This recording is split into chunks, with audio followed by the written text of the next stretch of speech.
1845 மே 20 பிறந்த காத்தவராயனுக்கும் இன்னைக்கு நம்ம பேசிட்டு இருக்கிற திராவிட மாடல் திராவிடம் அப்படின்னு சொல்லிட்டு இருக்கிறதுக்கும் என்ன தொடர்பு இருக்குது? காத்தவராயன்ற பேரை யாராவது கேள்விப்பட்டிருக்கீங்களா? தமிழ் சமூகத்தின் முன்னோடிகளில் முக்கியமான முன்னோடிகளில் காத்தவராயன் ஒருத்தர் அப்படின்னு சொன்னால் உங்களால் புரிஞ்சுக்க முடியுதா? கொஞ்சம் குழப்பமா இல்லை இருக்கலாம். ஏன்னா காத்தவராயன் அறியப்பட்டது காத்தவராயன்ற பேரில் இல்லை, அயோத்திதாச பண்டிதர் அப்படின்ற பேர்னால.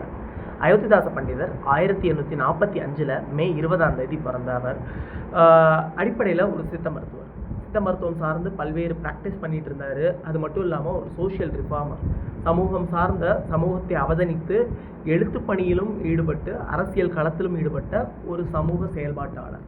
ஸோ இன்னைக்கு திருமாவளவன் போன்ற தலைவர்கள் பேசும்போதே தலித் உரிமைகளுக்கும் எழுச்சிக்குமான களம் எப்படி இருக்குதுன்னு நமக்கு தெரிகிறப்போ 1845 பிறந்த அவர் 1880களில் இதை முன்னெடுத்தப்போ அதற்கு எவ்வளோ எதிர்ப்புகளும் இல்லைன்னா எவ்வளோ ஏற்புடையதான் அந்த கருத்து ஏற்றுக்கொள்ளப்பட்டிருக்கும்னு யோசிச்சு பாருங்களேன்.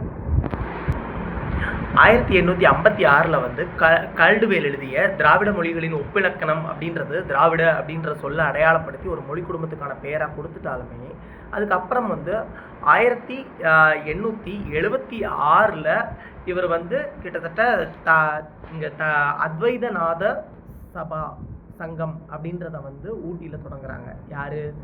நம்மளுடைய அயோத்திதாச பண்டிதர். அப்புறம் 1885 அவங்க திராவிட பாண்டியன் பேர் கேட்டிங்களா? திராவிட பாண்டியன் ஏதோ 2 அடையாளங்களை சேர்த்த மாதிரி இல்லை.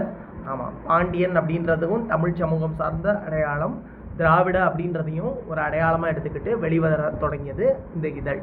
அதுக்கப்புறம் அவர் திராவிட மகாஜன சபான்னு நம்ம எல்லாரும் சொல்கிற தமிழ் சமூகத்தின் பிராமணர் அல்லாதவர்களின் அரசியல் முன்னோடிக்கான இயக்கமாக தென்னிந்திய நல உரிமை சங்கம்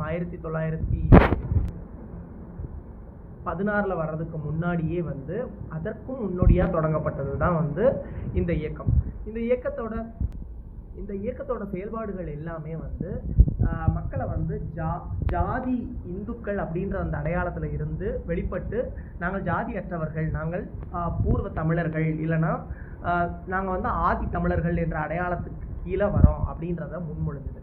அதுக்கப்புறம் அதே காலத்தில் சமகாலத்தவரான ரெட்டைமலை ஸ்ரீனிவாசனையும் நம்ம கவனிக்க வேண்டியதாக இருக்குது. ஏன்னா இது தொடங்கப்பட்டு வித்தின் ஒரு 3 நாள் 1893 ஆதி திராவிடர் மகாஜன சபான்றதையும் ரெட்டைமலை ஸ்ரீனிவாசன் ஐயா தொடங்குறாங்க.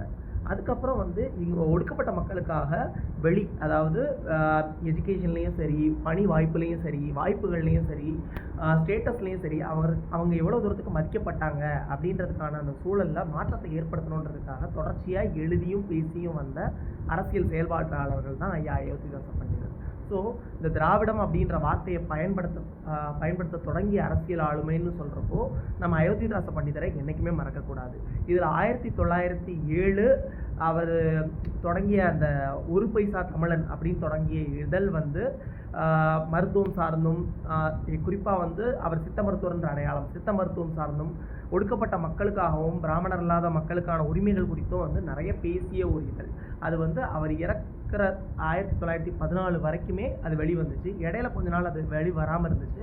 அதுக்கப்புறம் அந்த இதழ் தமிழன் என்ற பெயரில் திரும்ப இதாகி வெளிவந்துச்சு. ஸோ இவ்வளவு செஞ்சிருக்க அந்த அயோத்திதாச பண்டிதரை நம்ம கிட்டத்தட்ட ஒரு 100 ஆண்டுகள் ஆன சூழ்நிலையில் நம்ம அவரோட விழுமியங்கள்லேருந்து ரொம்பவே விலகி வந்திருக்கோன்றதையும் சொல்லலாம்.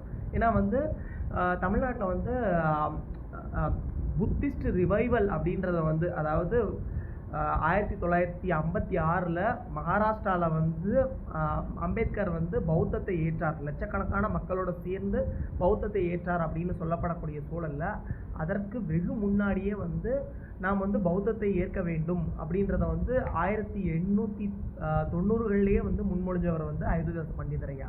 அவர் பௌத்தத்தையும் எடுத்தார். இங்கேருந்து இலங்கை சென்று பௌத்தத்தை தீட்சை பெற்று திரும்பினார். அவர் இங்கே சாக்கிய பௌத்த சங்கம் அப்படின்றதையும் சென்னையில் தொடங்கினார். ஸோ இது போன்ற பல செயல்பாடுகளை உடைய அயோத்திதாச பண்டிதர் அவரோடு தான் இந்த திராவிடம் அப்படின்ற அந்த கான்செப்டில் முன்னாடி நிற்கிறார். அந்த பிராமணர் இல்லாத இயக்கத்தோட தொடக்கத்துக்கும் முன்னாடியே அவர் நிற்கிறாரு. ஸோ இப்பேற்பட்ட இந்த மனுஷனை நம்ம மறக்கக்கூடாது. தேங்க்யூ. டாக்டர் நாகராஜன்.